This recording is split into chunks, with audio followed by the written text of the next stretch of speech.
Well, the State Workforce Commission says Louisiana can expect job growth for years to come.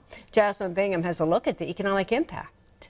The Louisiana Workforce Commission is projecting a 4% growth in employment by 2032. They say jobs in healthcare led the state in 2023 with more than 300,000 people employed. Skilled trade jobs in welding and construction are also expected to increase. Terry Mitchell with the Louisiana Workforce Development Board 83 says the department is hosting roundtable events to prepare people for jobs that are expected. We brought in community stakeholders and industry, business and industry, to talk about what do we need to do to prepare students now so that they have their work ready for these jobs.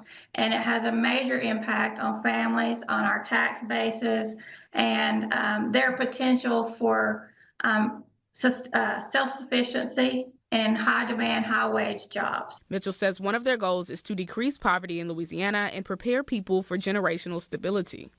So we want wages that can help a person transition from the social services and to be self-sufficient so that they can afford all those things and can join the workforce and be productive. And, you know, we want this to be a generational change for everybody. Officials say as employment increases, they anticipate growth in the child care industry as well.